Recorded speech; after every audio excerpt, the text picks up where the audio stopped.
Hola, estamos en comunicación telefónica con el padre Luis Casalá, sacerdote merenista. ¿Qué tal? Muy buenas tardes, Luis.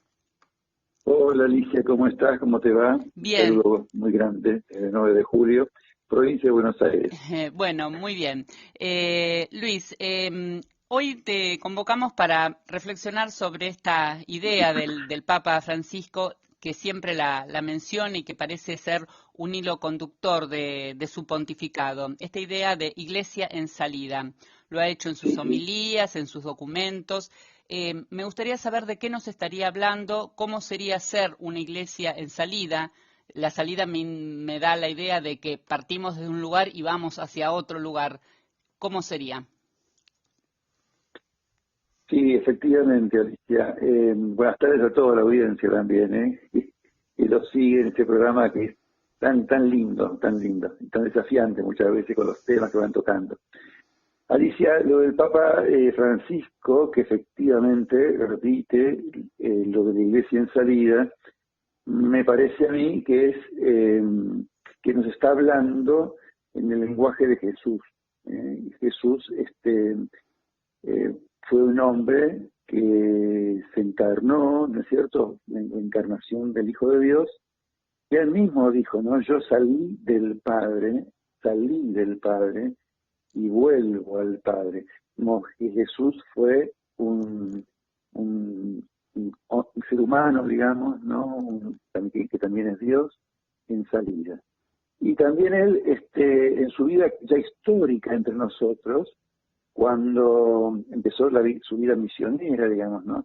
Él también estuvo en salida siempre. Yo recuerdo un episodio que me llamó mucho siempre la atención de la vida de Jesús, cuando, habiendo tenido mucho éxito en la ciudad, el pueblito donde vivía Pedro, él se va a la noche, sale a la noche del pueblo a rezar, y Pedro va y lo busca y dice, vení, regresa, que todos están buscando. Mm. Y Jesús dice, no, vamos a otros lugares que nos necesitan.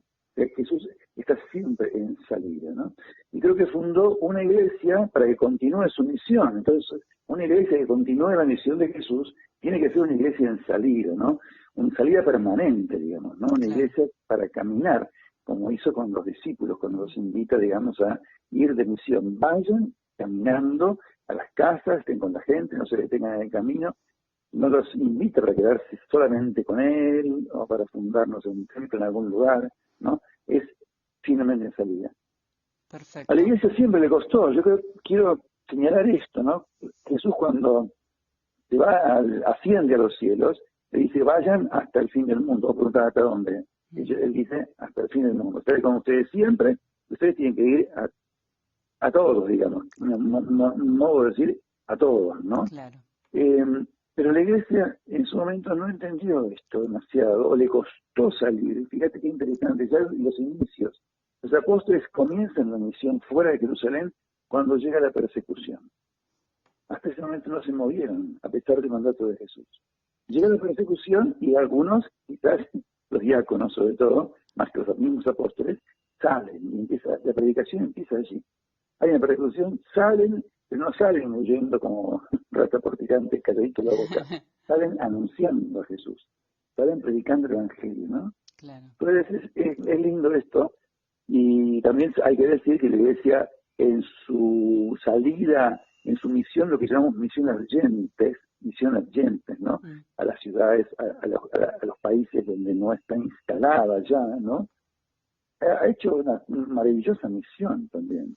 Pero donde hay cristiandad, donde hubo cristiandad, porque yo creo que ya no existe la cristiandad, le ha costado más, se ha instalado, digamos, ¿no? Claro. Así ha puesto como en el centro del sistema, como punto de referencia, como una señora instalada en el centro de la sociedad, digamos, ¿no? Claro. Y ahí ya el Papa está a esta iglesia cómodamente instalada, está diciendo salir, hay que salir, hay Claro. que salir. Es como una tentación. Es una tentación El quererse instalar. Es cómodo. tal cual, Alicia, tal cual. Es una tentación permanente de la iglesia instalarse, ¿no? Ujú. Quedarse en la zona de confort, tener el centro de referencia, ser un factor de poder, ¿no? Y claro, renunciar a eso para salir cuesta. Ahora, vos me preguntás una cuestión geográfica, no es solo geográfica en la mentalidad del Papa. Él habla que hay que ir a las periferias. ¿Viste? Habla mucho de las periferias, Francisco. Las periferias no son solamente periferias geográficas, son periferias existenciales para él, ¿no? O sea, ir a situaciones de dolor, de marginación, de abandono, de descarte, ¿no es cierto? Ir a los últimos, de alguna manera, no necesariamente están en el fin del mundo. No, los puedes tener al lado de tu casa. Al lado de casa, tal cual. Tal cual. Efectivamente. Ahora, Luis, en esta idea justamente de Iglesia en Salida, el pasado 20 de julio se dictó una instrucción denominada La conversión pastoral de la comunidad parroquial al servicio de la misión evangelizadora de la Iglesia. Me gustaría que podamos comentar algunos puntos principales. Sí, bueno, esta instrucción daría para conversar muchas cosas. Puedo ponerme a hablar y no terminar, así que me cortás. Yo creo que hay primero quisiera decir como dos premisas básicas, ¿no? Una instrucción sobre las parroquias que el Papa firma, pero que no es del Papa mismo, sino que es de la congregación, sobre el esfero, exactamente, ahora no viene a la cabeza quién fue que la firma, pero no es el Papa el mismo, sino que la firma una congregación, se la muestran al Papa y el Papa firma y aprueba, digamos, es la congregación para el clero, Sí. Y el Papa el 29 de junio la firma, ¿no? Bueno, el 27 de junio la firma. Bien, hay dos cosas, ¿no? Primero, un documento sobre parroquias que supone siempre, atrás de eso hay una concepción de la Iglesia. Y si no estamos de acuerdo en la Iglesia que hoy queremos, la Iglesia que hoy necesitamos, es difícil pensar la parroquia que necesitamos. Entonces, es un documento que habla de un tema sin que haya resuelta dos cosas fundamentales. Una, ¿cuál es la Iglesia que hoy hace falta? ¿Cómo reinventamos de alguna manera la Iglesia para que responda a ser una Iglesia en salida? Claro. O sea, ¿cómo es la parroquia de una Iglesia en salida, digamos, ¿no? Y la parroquia, por definición, es un territorio concreto donde se instala la Iglesia. Una Iglesia en salida, ¿cómo es esto de la parroquia? Parece una contradicción. En segundo lugar, también el documento sobre parroquias presupone una concepción de sacerdocio. Y si algo hoy también, de alguna manera, está en crisis, o está por verse, o está discutido, en todo sentido, desde quiénes pueden ejercerlo, hasta si hay sacerdotes casados, o si la mujer debe ser o no, o puede ser o no sacerdote, o cuál es el rol del sacerdote ordenado dentro de la comunidad, también no está claro hoy día. Entonces, ¿te imaginas que un documento sobre parroquias sin que el tema de iglesia y el tema de sacerdocio no estén claros, no pueden ser un documento demasiado... es complicado, ¿no es cierto? Así que eso es lo primero que yo quería decirte, ¿no es cierto? Es lo primero que quería decirte. Después, en segundo lugar, respecto a la estructura del documento, mira, el documento tiene dos partes muy claras. La primera parte, que ese es el punto número 41, que es la parte, yo diría, inspiradora del documento, que es donde estaría, no sé si la mano de Francisco, pero el espíritu de Francisco, la intencionalidad de Francisco, ¿no? Porque en el fondo creo que honestamente quieren conseguir con este cambio, esta conversión pastoral de la parroquia. Y es del punto, hay dos puntos de introducción, y después hasta el número 41 habla de esto, y realmente es interesante, está bien hecho, está bueno, pero después, a partir del número 42, hasta el final, o casi hasta el final, salvo la parte final de introducción, la última de la despedida, digamos, empieza con las cuestiones concretas. Claro. Entonces, si antes citó todo el tiempo el Evangelio Gaudium y la misión, etcétera, cuando empieza con las cosas concretas, empieza con el derecho canónico. Todo es cita del derecho canónico, que hay que aplicar el derecho canónico. Claro. Y no se mueve, no es capaz de romper el marco del derecho canónico, pero no digo que esté mal. Ojalá en muchas parroquias se aplicara el derecho canónico. Entonces, no digo, pero no responde una iglesia en salida. Claro. Es como que volveríamos para atrás, nos estancaríamos otra vez. Nos estancamos otra vez. Claro. Entonces, lamentablemente, en la parte, digamos así, legislativa de este documento, es realmente totalmente inmovilista. Es siempre volver a afirmar lo de siempre que está en el derecho. Esto de siempre, te repito, no es que esté todo mal, ni mucho menos. Pero no hay novedad, no hay la creatividad que se supone debe tener este momento de la evangelización, este momento de la cultura, este momento de la iglesia. Perfecto. Curiosamente, cuando se hace la conclusión del documento, los 2 últimos números, vuelve el espíritu de Francisco. Es una conclusión 122 124, los números esos, es muy buena y otra vez es inspiradora. Uh-huh. Hay como un miedo, claro, un miedo en el documento. Para tomarla ahí con pinzas en algunos temas. Bueno, Luis, hacemos una pausa y en un minutito volvemos. ¿Cómo no? Bueno, Luis, aquí continuamos. Hola. Hola, sí, ahí ¿me escuchás? Sí, te escucho muy bien. Bueno, el Papa también había dicho que debíamos acabar con el clericalismo. ¿Cómo tiene que ser este vínculo entre los sacerdotes, obispos y los laicos para que ayude también a esta iglesia en salida? Bueno, acá nos vamos un poco del documento este que estábamos comentando. Sí. Quizás podamos hacer alguna alusión más a él, pero vamos a enfocarnos en este punto, ¿no es cierto? Más allá del documento, no. Yo creo mi mirada, ¿no es cierto?, mi modo de entender el sacerdocio ordenado, ministerial, digamos, ¿no? Es que siempre, y no puede ser de otra manera, y no creo que nadie esto lo vaya a negar, ¿no? Siempre está al servicio, están ordenados al servicio del pueblo de Dios, ¿no? Esto me parece que es lo primero de todo, ¿no? El sacerdocio ministerial, los ministros ordenados, están al servicio del pueblo de Dios. No tendría ningún sentido, pero ningún sentido, un sacerdocio ministerial, digamos, sin el sacerdocio de los fieles, que llamamos sacerdocio común de los fieles, que es el primer y más importante sacerdocio que todos recibimos en el bautismo. Claro. Por eso lo decimos en el Confesión Catecismo, que somos por el bautismo, somos, ¿te acordás? Sacerdotes, profetas y reyes. Sí. Bueno, después nos olvidamos de esto. Claro. Todos somos sacerdotes, todos somos, y todas somos sacerdotes.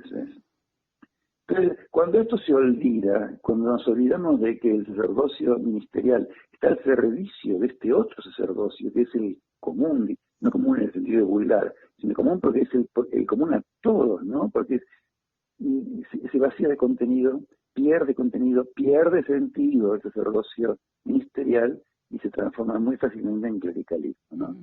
Fíjate que para que haya Eucaristía, para que yo cura pueda celebrar la Eucaristía, hace falta el trabajo humano, y eso es sacerdocio, el laico que es consciente de que con su trabajo consagra el mundo, ¿no es cierto?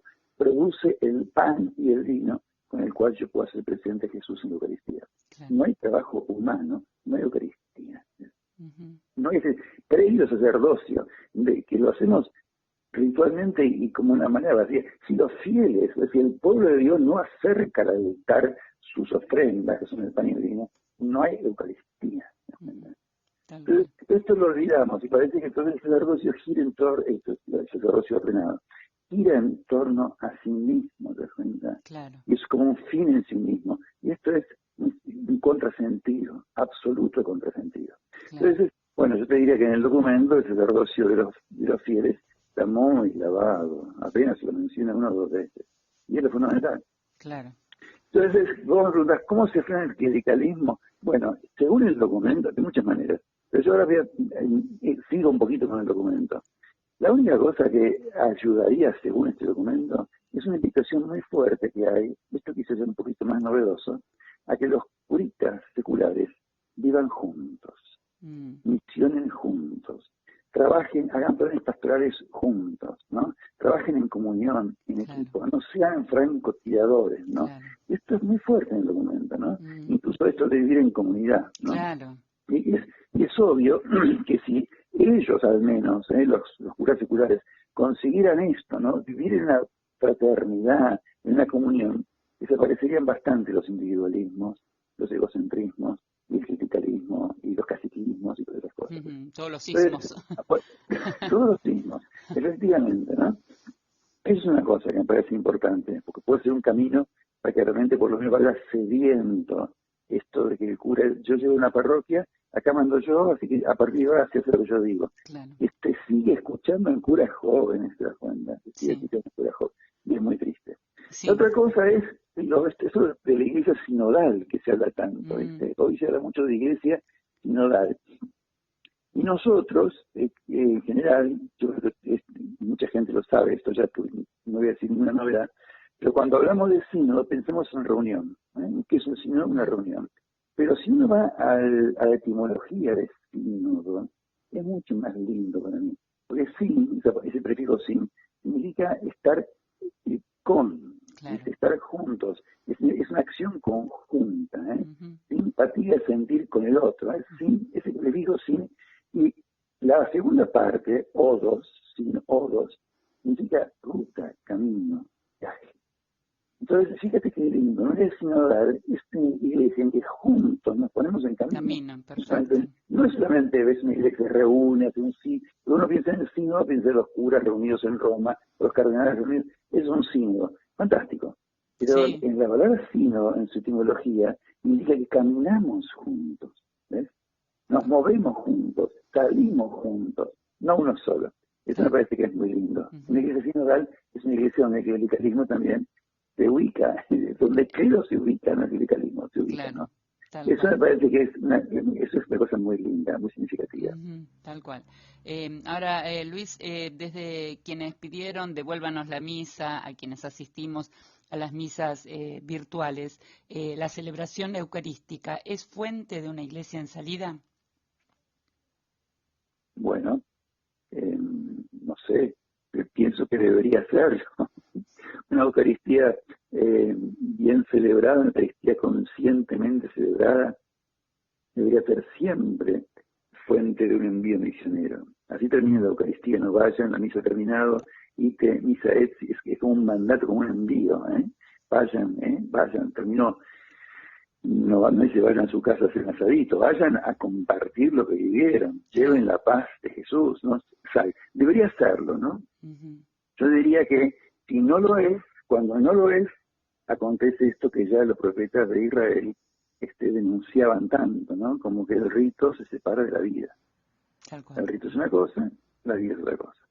Podemos hacer el rito, podemos celebrar, sentirnos muy bien, conseguir, no sé, si se celebra más o menos bien cierta paz, cierta armonía interior, pero después cuando salgo yo, es un espacio, digamos, terapéutico, de autoayuda, no sé qué, esa misa, y pues salgo y hago lo que me parece.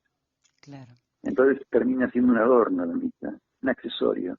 Y vos sabés lo que pasa con los accesorios, pasan de moda, y así no nos damos cuenta que molestan y no sirven para nada, pierden sentido. Bien clarito. La misa en realidad, claro, es en el corazón de la Eucaristía, el cura que dice, hagan esto en memoria mía, ¿te acordás? ¿No? Hagan esto.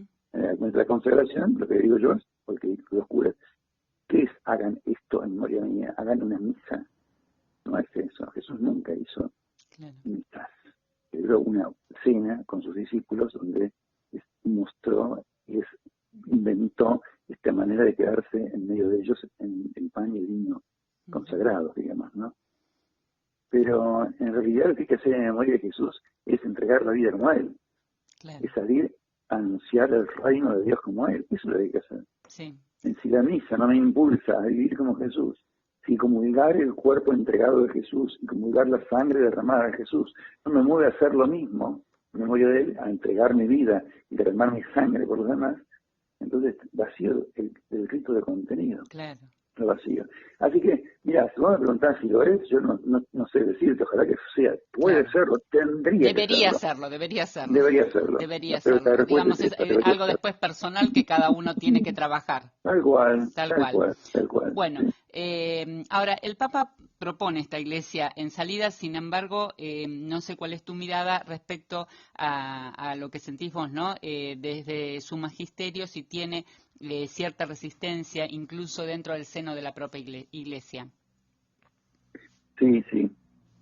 Bueno, un poquito ya lo anticipábamos, Alicia, cuando hablábamos al principio de los cambios, ¿no? Y de la resistencia al cambio, y de cómo qué bien nos sentimos en una zona de confort. Creo que sí, esto de la resistencia, incluso dentro del seno de la iglesia, es así, es obvio. Yo, en algún sentido, no me escandalizo, me parece que es normal que haya estas resistencias. Creo que con las sacudidas que nos pega Francisco, no se puede esperar menos, pero todo cambio supone que haya resistencias, miedos, ¿no? También resistencia a la pérdida de privilegios por parte de algunos, ¿no? Hay que desinstalarse. Y también hay una formación muy básica, y yo diría, además de básica, mala incluso, ¿no? En muchos laicados, no sé si la mayoría del laicado, pero en mucha parte del laicado, que tampoco ayuda. Claro. A veces algunos laicos y algunos religiosos, monjitas, son más clericales que los mismos curas. El clericalismo no es un problema de los sacerdotes ordenados, es una actitud que de verticalidad, de mandato de arriba, que después se repite en diversas instancias, ¿no? Uh-huh. Yo cuando veo, por ejemplo, esta cuestión que es muy grotesca, ¿no? Que aconteció hace poquito en San Rafael, donde donde laicos y curas de rodillas pidiendo la comunión en la mano.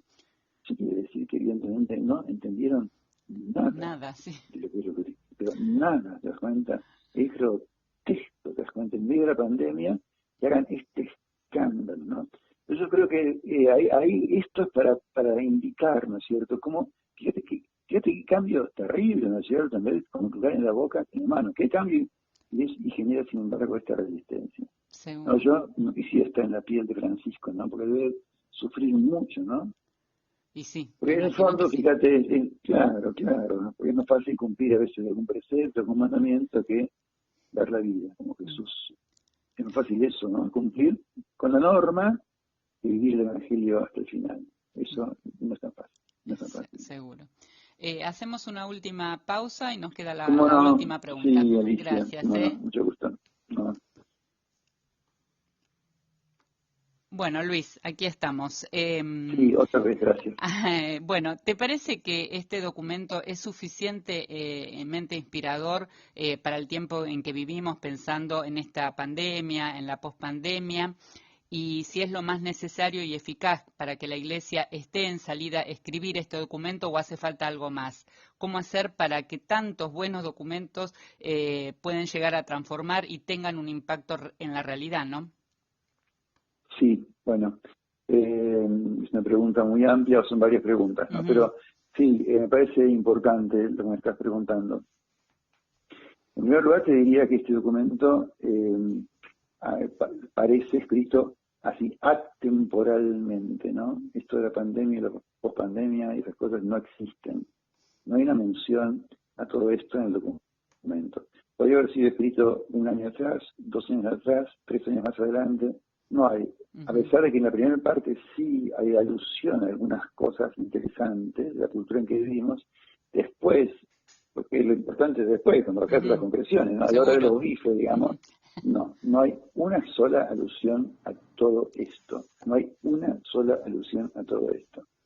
Y a mí me parece que eso es la limitación más grande que tiene el documento, ¿no? En la hora de aterrizar las cosas, no hay sugerencias novedosas, no hay nuevos caminos para evangelizar, no hay nuevas chances de organizarnos como iglesia, no hay un papel más importante, más protagónico, para que tenga el laico, la mujer. El tema de la mujer no se menciona en todo el documento, y es un tema clave en la iglesia. Sí.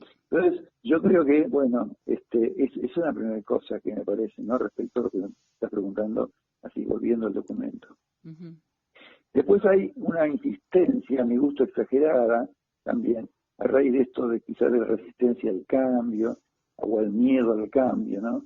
O quizás el Papa lo está sufriendo, el miedo incluso a un sí, ¿no? Dentro de la Iglesia, ¿no? Insiste tanto que por momentos te da un poquito así de vergüenza ajena, ¿no? En la gradualidad de los cambios, ¿no? Cada cosa que insinúa que se va a mover algo, gradual, por favor, gradualmente. Entonces, pero, a ver, hay cosas que hay que hacerlas ya, no hay tiempo para gradualidad. Hacerlas bien es una cosa, hacerlas a los locos no estamos de acuerdo, pero tampoco tanta gradualidad que simplemente suponga inmovilismo, ¿no? Sí. Porque yo creo que a veces hay resistencia a cambiar cosas que ya están muertas, están muertas, ¿no? Y que, como decía Jesús hablando del Padre, miren, el Padre va a podar, hay que podar algunas cosas porque ya no dan fruto, ¿no? Incluso él dice, las que dan fruto, podarlas para que den más todavía, ¿no? Claro. Bueno, Sí, como se suele hacer, ¿no? En la naturaleza. sí, tal cual, tal Tendríamos cual. hoy en el Día de la Pacha, ¿no? Tal cual. Sí, sí, sí. Ese es un día muy especial, ¿no? Todo el mundo te convida. Circulan recetas de como caña con la ruda macho, ¿no es cierto? Sí. Bueno, hasta ahí no llego. Eh, y después te diría lo siguiente, ¿no? Más allá de esto que estoy diciendo, ¿no? Como señalando los límites del documento, no lo quiero destrozar porque supongo que puede tener su utilidad el documento, ¿no? Eh, Cualquier documento, aún el mejor documento, no va a cambiar nada, porque los documentos no cambian las cosas, las ideas no cambian las cosas, ¿no? Yo creo que es muy interesante quedarnos en la idea primera del documento, ¿no? Es la conversión pastoral. Conversión pastoral, cuando la gente escucha la palabra conversión, piensa que es la conversión moral. Yo era malo, ahora soy bueno, ¿no? Me Claro. corregí. No, no, la conversión pastoral es un giro en la pastoral, es no ni moral, sino en la pastoral. Así que hay una vuelta de rosca profunda en mi accionar pastoral.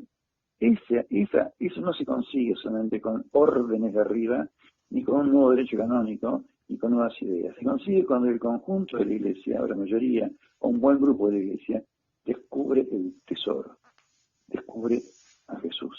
Claro. Descubre que Jesús no es un adorno en la vida, sino que es el centro de nuestra vida. Y se enamora de Jesús. Y cuando esto acontece, cuando se descubre el tesoro, uno siente adentro, no de afuera ni de la cabeza nada más, desde las entrañas, como la necesidad de compartir con otros este tesoro que se descubrió. Yo no veo eso genera pasión misionera. Claro. Yo eso no lo siento y no lo veo en general. Uh-huh. Y en segundo lugar, la conversión pastoral, después de esto de descubrir el tesoro, supone también en la iglesia otra cosa que el Papa Francisco sigue su caballito de batalla, que es la misericordia. Uh-huh.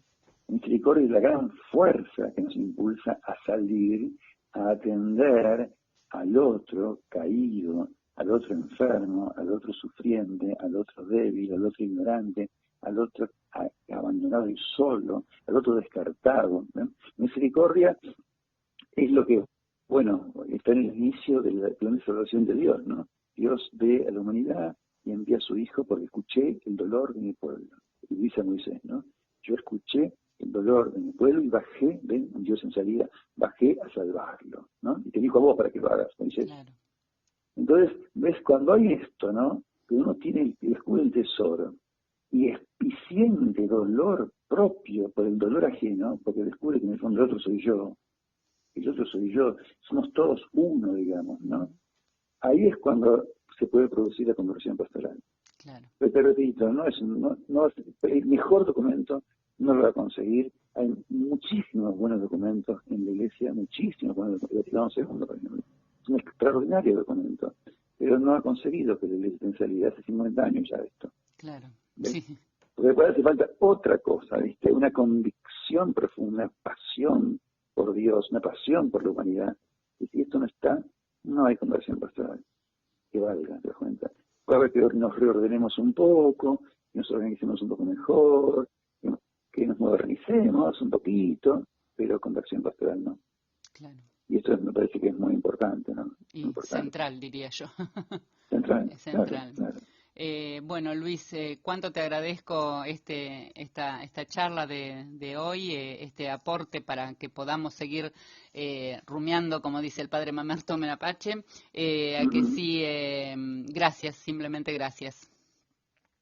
Sí, te agradezco mucho, Alicia, porque bueno, siempre esas ocasiones no ayudan que uno se ponga a pensar un poquito más a fondo el tema y a ver cómo compartirlo. Yo, cerrando un poco lo que quería decirte es que aunque el documento no valga demasiado, si generase en la Iglesia un movimiento de reflexión, ¿no? El documento en sí mismo sea limitado, digamos, pero si genera, ¿no? Si se lo toma y se empieza a pensar, eso sería muy positivo, ¿ves? Perfecto. Sería un fruto, Tal ¿no? cual. Que las iglesias locales, las parroquias lo tomen para pensarlo, para reflexionarlo, para empezar a intentar dar un paso. Entonces, bueno, eso serviría, ¿no? Para que haya un tiempo de autocrítica, de reflexión, porque como te decía, los cambios no vienen de arriba, los cambios vienen de abajo, siempre. Tal Desde cual, el pie. siempre. Los cambios vienen desde el pie. Desde el Bueno, pie. gracias, Alicia. Gracias, que tengas un Un buen abrazo día. grande. Saludos a Gracias. todos. Adiós, Gracias. Chao, adiós. chao. Adiós, adiós.